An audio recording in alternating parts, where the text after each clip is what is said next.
औज़ु बिल्लाहि मिनश्शैतानिर्रजीम बिस्मिल्लाहिर्रहमानिर्रहीम। प्यारे बच्चों, अस्सलाम वालेकुम वरहमतुल्लाहि वबरकातुहू। आज का जो हमारा क्लास है वो है 8th स्टैंडर्ड की जो हमारी हिस्ट्री बुक है उसी से लिया गया है। तो टॉपिक जो आज का है वो है the doctrine of lapse. The doctrine of lapse history में एक अहम टर्म जानी जाती है जिसे हम कहते हैं कानून का खात्मा।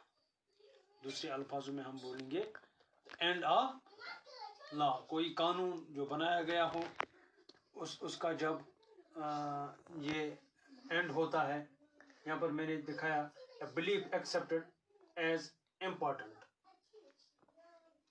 एक वो बात, वो यकीनी बात जो अहम मानी जाती है उसको हम डॉक्ट्रिन के नाम से जानते हैं। तो लैप्स जो है तो एंड और टर्मिनेशन। लैप्स का माने है वापस जाना, बैक जाना, एंड टर्मिनेशन हो जाना। तो यह है हमारा आज का जो टॉपिक है। आपको पता ही है जो यहाँ पे ब्रिटिशर्स थे, अंग्रेज थे, उनके बहुत से यहाँ पे लॉज बने हैं, कवानीन बने हैं, बहुत से रूल्स एंड रेगुलेशंस बने हैं। उनको फिर सभी लॉज को फिर लैप्स किया गया जब हिंदुस्तान आज़ाद हुआ। तो बहुत सारी कहानियाँ इसमें से है। तो यहाँ से क्या हमने इसके हवाले से चंद कुछ सेंटेंसेस हमने यहाँ पे लिखे हैं। वो है the final annexation awkward under Lord Dalhousie. जो आखिरी फतह हुई, एनेक्सेशन जो हुई, फतह हुई under Lord Dalhousie. Lord Dalhousie एक गवर्नर जनरल था ब्रिटिशर्स में से। उसी के दौर में एक फाइनल क्या हुआ, फतह हुई।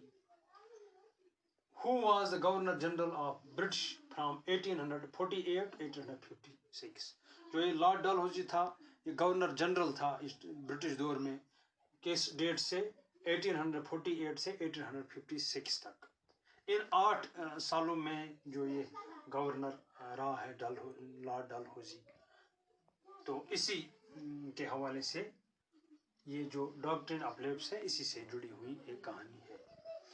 He gave a policy which came to be known as the doctrine of lapse। जो डलहौजी है, लॉर्ड डलहौजी, इसने एक पॉलिसी दी है जिस पॉलिसी को यही डॉक्ट्रिन ऑफ लैप्स के नाम से जाना जाता है। तो इसका मतलब ही है कि उस निज़ाम का खात्मा, उस निज़ाम की जो टर्मिनेशन है। किस निज़ाम का? जो वहाँ पे उस वक़्त उस राइज था। The doctrine declared that if an Indian ruler died without a male hair.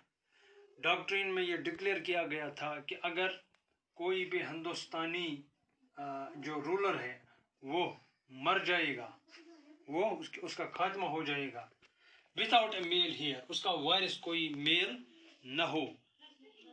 His kingdom would lapse. उसकी जो सल्तनत है फिर वो लैप्स हो जाती है, फिर वो इसके इक़्तिदार से ख़त्म हो जाती है अगर उसके पास मेल हेयर न हो। That is it will become a part of company. उसका माने क्या है? जब इसके पास वो मेल हेयर नहीं है तो जो ये इसके मरने के बाद ये जो सारा का सारा जो ये प्रॉपर्टी है, ये रूलर, ये किंगडम है, ये किन की हो जाती है? Part of A company. जो यहाँ पर ब्रिटिश कंपनी जो थे उसी का ये सब कुछ फिर उसी के तावील में हो जाता है। अच्छा, they conquered many kingdoms by applying this policy. जो लॉर्ड डलहौजी इसने जो ये पॉलिसी दी थी डॉक्ट्रिन ऑफ लैप्स, इस तरह से इन्होंने बहुत सारे हिंदुस्तान के बहुत सारे जो इलाके हैं, बहुत सारे जो सल्तनतें हैं उनको अपने कंट्रोल में लाया। ये एक पॉलिसी उन्होंने बनाई थी कि जिसके पास मेल हेयर नहीं हो वो ऑटोमेटिकली उसके मरने के बाद जो उसकी वो किंगडम है वो किस में चली जाती है? वो कंपनी में चली जाती है।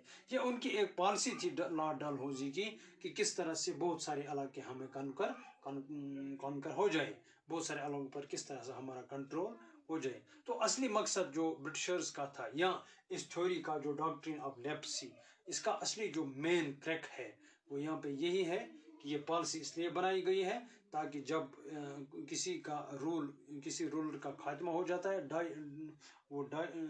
اس کی ڈیتھ ہو جاتی ہے، تو اس کے بعد آٹومیٹیکلی جب اس کے پاس میل ہیئر نہ ہو، وہ آٹومیٹیکلی یہ سارا جو یہ اسٹرکچر ہوتا ہے کنگڈم کا، وہ کن کے حوالے ہو جاتا ہے؟ برٹشرز کے حوالے، کمپنی کے حوالے.